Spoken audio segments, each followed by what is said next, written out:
Hello, my name is Clayton, and welcome to episode 102 of the Watch Dog podcast. I'm a professional dog runner and watch enthusiast talking to his pals about dogs and watches. How is everyone doing? Thank you so much for listening. You know I appreciate it. Hope you are all having a fantastic weekend here in early November, and the weather is nice near you. It is dry here. We have not had much rain. I raked yesterday, and it was a dust bowl out there, which affects my sinuses, and you can probably hear it in my voice. But anyway, here I am. Like I promised, 2 episodes this weekend to make up for a couple missed episodes. 101 yesterday, 102 today. We're going to have some fun today. Well, I am anyway. I hope it's fun to listen to. But some housekeeping before we get into this episode. I said in yesterday's episode that we would do 2 next weekend as well, a Saturday and a Sunday. I think I'm going to change that up a little bit. You'll get a midweek episode, probably Wednesday, 103, and then 104 will come out on Saturday, and then we'll be caught up. I am actually going to New York, New Jersey next weekend to a football game with my brother-in-law. We're going to see the Indianapolis Colts versus the New York Jets. He is a huge Jets fan, though he's jumped on the Lions bandwagon because the Jets are having a disappointing season so far. But yeah, we've been talking about going to a game forever, and it just worked out this week. It was supposed to be Sunday night football, which I was going to drive back after and still work on Monday. It was going to be rough, but since the Jets and Colts are both kind of bad, it got flexed out to Sunday at 1 p.m., which is great for me. So I'm going to make a weekend of it. I'm going to drive, visit my authorized dealer in New Jersey, stay the night with my brother-in-law and my nieces and my sister-in-law, and then we'll do some tailgating early at MetLife Stadium and go to the game, and then I'll drive home after. So it's going to be awesome. Can't wait. Never seen a game at MetLife Stadium, so really looking forward to it. But yes, that will change up the schedule a little bit. So you'll get 103 on Wednesday and then episode 104 on Saturday, just because my weekend will be taken up with driving and tailgating and watching football next weekend. So there you have it. You're up to date. Okay, so one of the episodes I missed was the Saturday before Halloween. I desperately wanted to record a Halloween episode this year, but that was the weekend we went to South Carolina, and I just did not have the time to put an episode together. So that is the treat I have for you today, or maybe a trick, depending on how you feel about Halloween. We're going to do a very belated Halloween type of episode today. It's going to be fun. I'm not ready to jump into Christmas just yet. I mean, as soon as the clock strikes 12 from October 31st to November 1st, stores put up their Christmas decorations. People put up the lights. People put up Christmas trees. I mean, gosh, I'm not ready to go into Christmas mode until like a week before Thanksgiving. The first thing we're going to do here is compare some of our favorite slasher and horror movie villains to some of our favorite watch brands. This was a lot of fun to think up, and I think it makes a lot of sense, actually. I am going to be referencing an IGN article, the top 31 horror movie villains of all time. I will put that link in the show notes so you can look them up. Maybe there are some in here you have not seen the movies, and if you're looking for a good scary movie to watch with the family or friends, you can get a better idea of what to watch. Let's start with the most maybe iconic horror movie villain of all time, Michael Myers. Reading from the article, Michael Myers is one of the most popular and enduring slasher movie villains. Heck, he practically birthed the genre as we know it in 1978's Halloween. Unlike a character like Freddy Krueger, Myers has no real personality or emotion. He's simply a cold, silent, remorseless killer, a true embodiment of the boogeyman. What brand can we compare that to? And my comparison would be Rolex, right? Probably the most popular and enduring watch brand out there. People that don't know watches have heard of Rolex. Michael Myers practically birthed the genre, right? You know, we can get into whether Rolex was the first dive watch or not, the Submariner, or the first water-resistant watch. We're not going to get all into that. I don't want Perez Scope yelling at me. But, yeah, I mean, so many watches are derivative of Rolex designs, right? So many Submariner homages. Practically every GMT that's out there right now is derivative of either the GMT Master 2 or the Explorer 2. Their designs are everywhere. When people think of luxury, the average person anyway, Rolex is synonymous with that. And Michael Myers is sort of synonymous with Halloween, with scary movies. I mean, instantly recognizable. Whether you've seen the movies or not, you know that mask, which is actually a William Shatner mask from the show TJ Hooker. Funny fact. I'm sure most people know that by now. But yes, that was my comparison. Michael Myers is Rolex. Number 2 on their list is Freddy Krueger. We all know him, right? Nightmare on Elm Street. It's hard to argue with Freddy Krueger's track record. Freddy debuted in 1984's A Nightmare on Elm Street and has enjoyed a long and robust career of tormenting innocent people in their dreams. That supernatural quality is partly what sets Freddy above the pack. It doesn't hurt that he has such a striking visual design. The burned face, the razor-sharp shears, the tattered sweater, and fedora. Yes, another instantly recognizable villain. What brand did I think compared well with Freddy Krueger? And I went maybe a little off the beaten path here with Moser, right? Moser, they are a dream watch for many. Freddy Krueger haunts our dreams. Moser is a dream watch, high horology, very expensive, that most of us can only dream of. I dreamed of one for a long time, and I was actually able to make it happen, make it a reality through consolidating my collection. But yes, many people dream of this. Like Freddy Krueger, Moser has a sense of humor as well, with the Swiss Alp watch, the cheese watch, that Swiss icon watch that may or may not exist. I think it does exist. I don't know that they ever sold it, but it's out there. And yeah, Freddy Krueger always had a quip, always had a joke. He was a killer, but with a sense of humor. Freddy Krueger, though, in the later sequels like Part 4, Part 5, got a little over the top, like a little too much, a little too cheesy. They took the sense of humor a little far, in my opinion. And I think Moser is at risk of doing that sometimes. Maybe people did not quite like their collaboration with Studio Underdog earlier this year. I think maybe that went a little too far. Maybe like the cheese watch turns off some, real collectors of the brand and some other people who might want to be collectors of the brand, but something stops them. So yes, dream watch, a killer in the dreams, sense of humor, both Freddy and Moser, but I think both probably take it a little too far sometimes. All right, next, my personal favorite, Jason Voorhees. Jason is the central antagonist of the long-running Friday the 13th series. He's instantly recognizable as the lumbering killer who hides his deformed face behind a hockey mask and wields a deadly machete. Interestingly, it wasn't until the third Friday the 13th that his look was solidified. Voorhees wasn't even the central villain of the original film.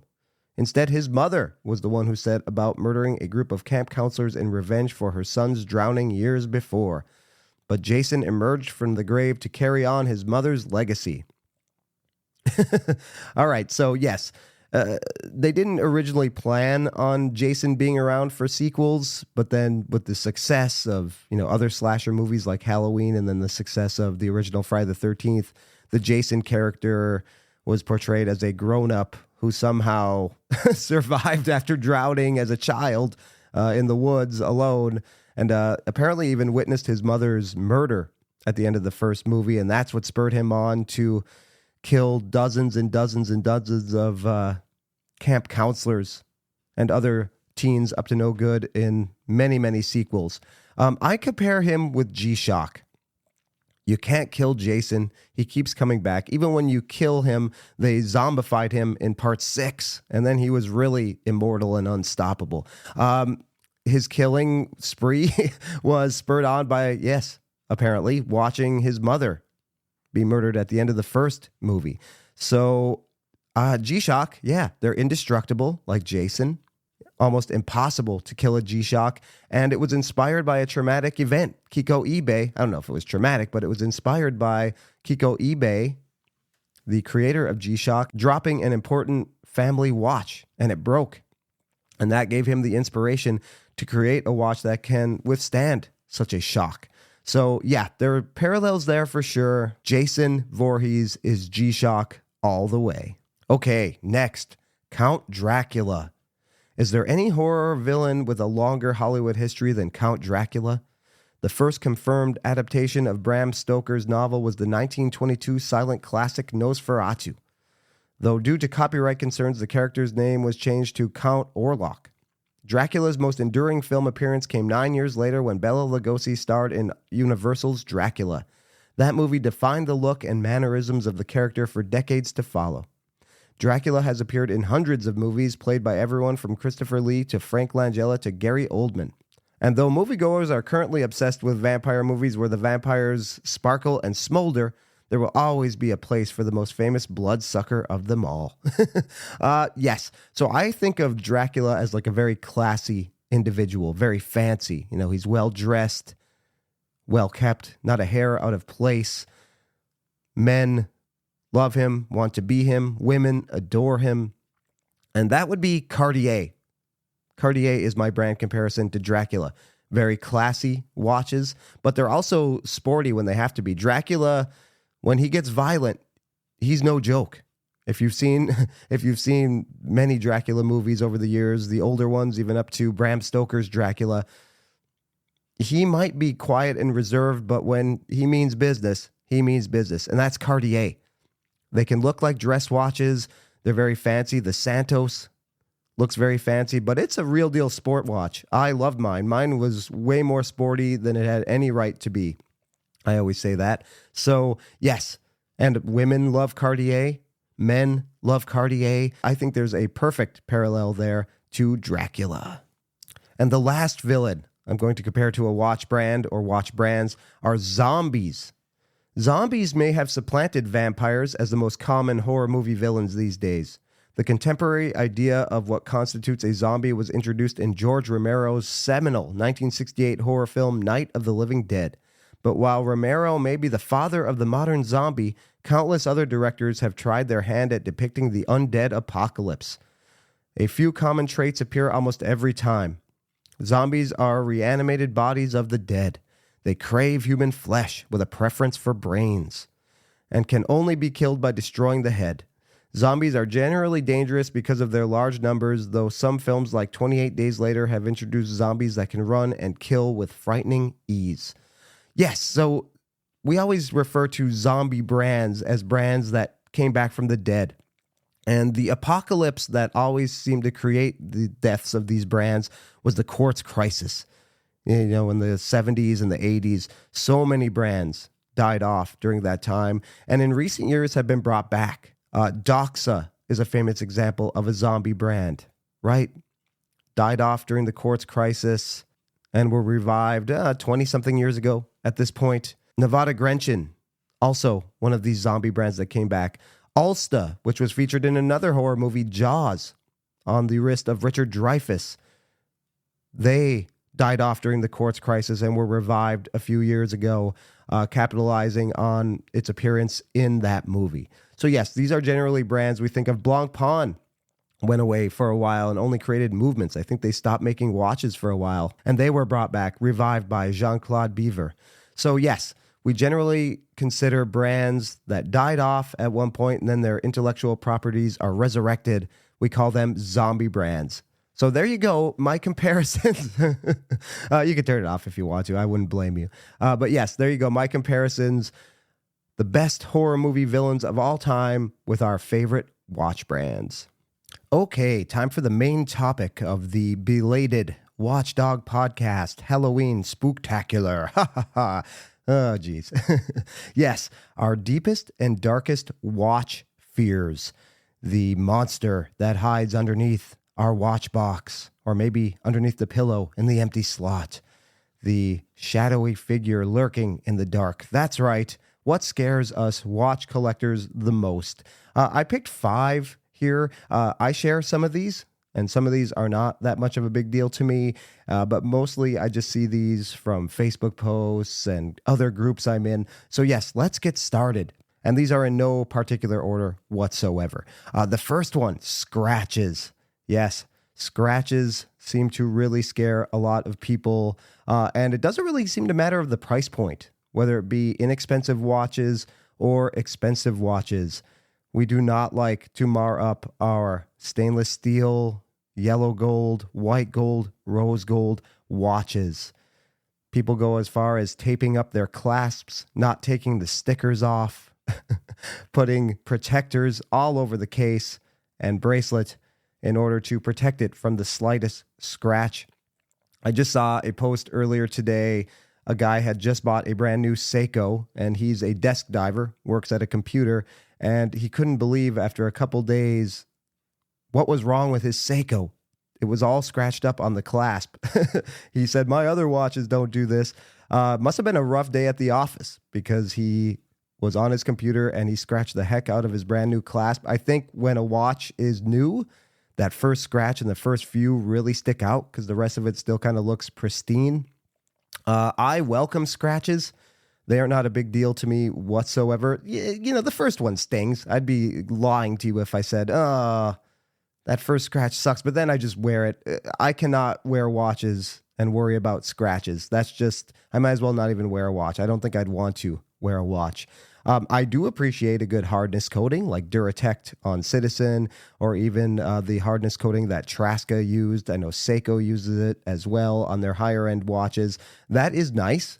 It's just one less thing to worry about. But yes, I mean, people buy really expensive watches and then they don't wear them because they are afraid of scratching up. The Santos, that polished bezel, I mean, you look at it, it scratches. There are people I've seen who leave it in the watch box. I mean, some people collect that way. Watches are art in a way, right? So many of us collect art. Many of us collect coins, stamps. We don't really interact with those. We just collect them. And some people do that with their watches, and that's fine. I'm not judging here at all. We all do it differently, and I think that's what makes this hobby amazing. I love that. But that is just not for me. If something is collecting dust, I am not a collector type like that. So I could never collect coins. If something's collecting dust in the watch box and I have a lot of money invested in it, I would sell it. I can't do that. And I have done that with watches. Grand Seiko is another one. Beautiful watches, but the Zaratsu polishing scratches so easy. And sometimes people either don't wear their Grand Seiko watches very much because of that, or they don't buy them because of that. Yeah, again, that just does not matter to me. Actually, scratching up a watch I like it because it shows that I'm actually using the watch that I spent a bunch of money on. My money is going to something I actually use. That makes me feel better about putting so much cash into this hobby, right? My Moser is white gold. White gold scratches easier. It's soft. Scratches very easily. That's a dress watch with some polishing, some brushing, and boy, the polishing, there's nothing egregious. There's no dings really or anything. I do tape up the back of the lugs when I change a strap, but oh gosh, the bezel has a bunch of micro scratches. I'm sure if I shined a light on it, it would be all full of micro scratches. I don't care. I don't really plan on ever selling that watch. And if somebody wanted to polish it up real quick, it could be as good as new again for resale if I ever did sell it. So yeah, that is not a fear I have, but I know that is very scary. Scratches are very scary to a lot of watch collectors. The next one I think we should all be afraid of, and that's getting ripped off or taken advantage of, whether it be buying. We want to make sure we do our research when we see a watch for sale. Are they asking too much? You know, it doesn't hurt to ask for a discount. Don't insult their intelligence necessarily, but if you see a price is high, give them an offer. Do your research on eBay. What are watches actually selling for? People can list them for anything, right? I can list, my Moser for $25,000. That doesn't mean I'm going to get it. I can list it for that. Look at eBay sold prices. I think you can do that on Watch Charts and some other places as well. What are watches actually selling for versus what they are listed for? If you go to an authorized dealer, don't be afraid to ask for a discount. It's part of the game. They expect it. Again, don't go crazy, but, depending on the watch, 15, 20, 25%. And when you're dealing with private sellers on the internet, just be careful. I am noticing so many scams on Facebook now. Just clearly fake posts. I saw a for sale post the other day, and it had like a celebrity in the profile picture. He had just joined the group one day before, and he was selling, I think it was a Tudor watch. Clearly not real. Just know what you're looking for. Ask for references within these groups. You know, if they don't have any references, another watch will come along, right? Just especially on Facebook. And I'm not sure. I don't do a whole lot of wheeling and dealing on Reddit or any really, or Watch You Seek or anything like that. But again, ask for references. It's a scary world. I see it almost every day online. There was just one in the Cartier Facebook group I'm in, just posting a warning. Try to do business with this guy, and he's ghosted me. He has my money, and he has ceased all communication. And I guarantee you that person is not getting the watch, and they just got ripped off of several $1,000s. So I think that's something we should all be afraid of. That's a legitimate watch fear. So just be careful out there. Third, fear of missing out. Fear is literally in the name of this one. That can mean all kinds of things, right? It can kind of mean keeping up with the Joneses. I am friends with several different types of collectors, several different type of economic brackets as well. I have friends who primarily just dwell in that 1,000 and under group and just buy watches there. And then I have friends who seemingly buy luxury watches and independent watches once a week. Comparison is the thief of joy. Just don't worry about what anyone else is doing. I'm never jealous of anybody's watch purchases. I'm jealous of people who buy less than I do. Really, I'm jealous of them, but I would never be jealous of somebody who can afford very expensive, beautiful watches. I think that's amazing. I'm lucky to be friends with this person and see these watches and maybe see them in person one day, you know? So that's really cool. Don't be jealous of what other people are doing. I know I'm more jealous when people are buying, not of what they're buying, really. You know, it gets a little contagious. When you see your friend just bought a new watch, you're thinking like, oh, I wish I could buy a new watch. Maybe I'll buy a new watch. You kind of catch it's contagious, right?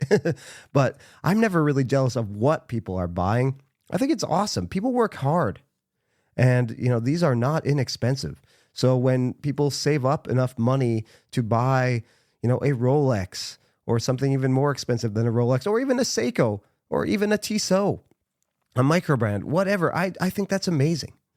And I would never be jealous of that. But yeah, and fear of missing out can lead to the latest hype releases as well, limited editions. We don't want to be left behind. You know, there's only 250 watches of this particular Studio Underdog being released. I need this, even though I maybe can't afford it and I'll probably never wear it. I want to be one of the cool kids, right? We've all been there. I certainly have been. I have done many impulse buys because of FOMO, right? Or somehow thinking it's going to be worth a lot of money someday, so I'll be okay if I buy this. I may not love it, but it's a cool release. It's limited. It'll be sold out in a couple hours if I don't act now, and maybe I can sell it someday. And then it's really not worth as much money as you thought it was, and you're stuck and you lose money anyway. So yeah, fear of missing out, depending on the situation, can be legitimate, and it can cause us to buy watches that we may not be so into. And if we were only to think clearly about it for a couple minutes, we might just move on. Collection size is a fear that I have had. I don't really have it too much anymore. When I first started in the hobby, I was just so interested, and I had money saved because I never really spent it on anything. I've said this before. I went hog wild into the hobby and accumulated and accumulated and accumulated. Oh, never owned a chronograph before. Better get one. There's a cool dive watch. Better get that. Never owned a moon phase before. Better get that.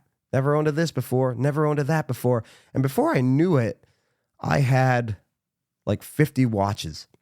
And I was also friends with a lot of people who were those type of collectors too, who just had a lot of watches.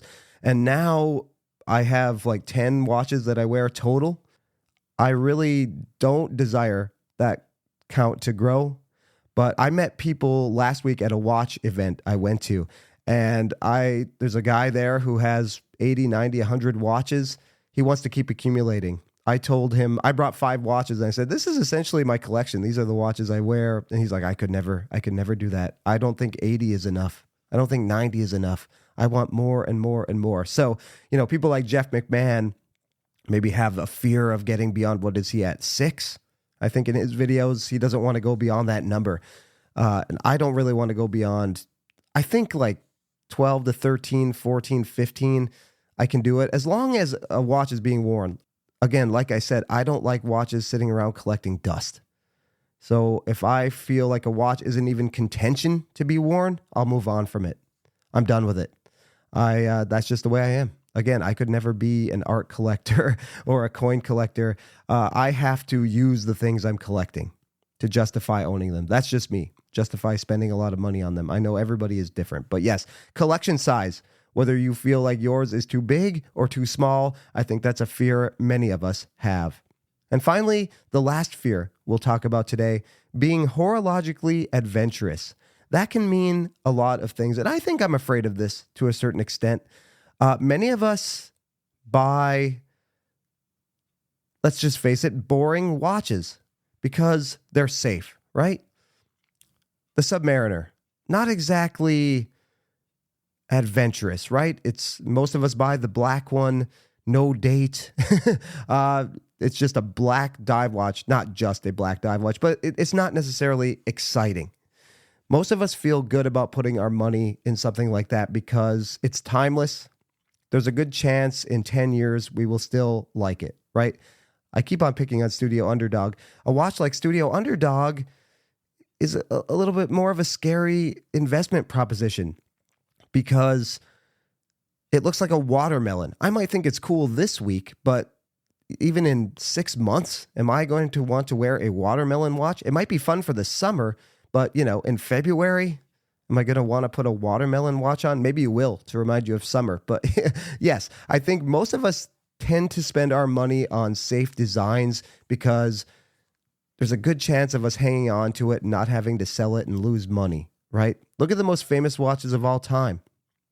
They're not too horologically adventurous in terms of design. The Submariner, the Speedmaster. Now, there are variations of those watches that are a little more out there, different colors and such, but the base models, the Moon Watch, the Date Submariner, they're pretty safe. You have to kind of have FU money and a little bit of a adventurous mindset to buy some of these other watches like the Ulysses Nardin Freak. I would love to own a Freak, but that's not a watch for everybody. A lot of people have, simpler tastes, and spending that much on a Ulysses Nardin Freak would just not make sense. Or like the Mad 1, MB&F Creations, Mr. Roboto. Those are watches that are out there, and they're not for everybody. They have a limited audience, I think, and people who own them love them. But yeah, they aren't for everybody. And then in terms of complications and movements, being horologically adventurous, spending a lot of money on a mechanical or automatic perpetual calendar, those are very finicky. And if you ever need to get it serviced, you'll be without it for a long time and it will cost a lot of money. I think IWC had a perpetual calendar that if you accidentally set it wrong, you had to send it back in so they could set it again for you. That's crazy. And a lot of these, higher end watches are very delicate too. I mean, I go hiking in all of my watches, my Moser, my Tudor, whatever it is, I go hiking in it. And I think one bump on some of these very high horology, very delicate high horology watches would completely destroy the movement and I'd have to send it in. So those just aren't watches for me. I'm not willing to get that adventurous. I mean, cost is prohibitive anyway, but even if I could afford it, I think I would stay away from those watches because they just don't fit my lifestyle. Maybe if I someday have an office job where I'm sitting at a desk, I might feel a little better about having a complicated high horology watch, but they just don't suit who I am right now. I have that Vogard World Timer with the mechanism that allows you to turn the bezel and the hands move to tell you the time in the time zone that's on the bezel. Really cool watch, but it's from a now defunct independent brand, and that watch has an issue. The hour hand is a little short of the hour. So at 2 o'clock, it's in between the 1 and the 2, the hour hand. I can't get anybody to fix that watch. It's an ETA movement, a 2892, I believe, but that mechanism is so specialized and nobody can get the parts. My watchmaker wouldn't touch it. Other watchmakers won't touch it. So I guess I'm just stuck with a watch that has the hour hand between the 1 and the 2 at the top of the hour. So there are risks to buying watches. We want all of these brands to do in-house movements, but in-house movements means they are specialized to a certain degree, depending on the watch, depending on the brand, depending on the movement. So if you do have an issue with that, you have to send it in to Switzerland in many cases, and you'll be without your watch for a very long time. There is something to be said for Sellita and ETA movements, right? If one of my ETA movements breaks, I can just bring it to my watchmaker and he can fix it. No problem at all. If my Seiko breaks even, he can just replace the movement with a new one. He can get one for me and replace the movement, no problem. That's in-house, but those are easy. The more specialized we get, we love that as watch collectors, but we don't think about the ramifications of them needing servicing. All right, there you go. Those are 5 of our deepest and darkest watch collector fears. There you have it. That was the Watchdog Podcast Halloween Spooktacular. So much fun. Yeah, let's not get into the Christmas spirit just yet. I am seeing people having their Christmas trees up. You do you, but hey, that is not me at all. Reach out. What are your watch collector fears? Do you have any fears that I didn't touch on today? Let me know. Send me a text message. Shoot me a message on Instagram. Always love to hear from you. If you are so inclined, please leave me a 5-star review. Certainly helps the podcast grow. And we'll talk to you again on Wednesday, episode 103 of the Watchdog Podcast. Thank you so much for listening and have a great rest of your day. See you later.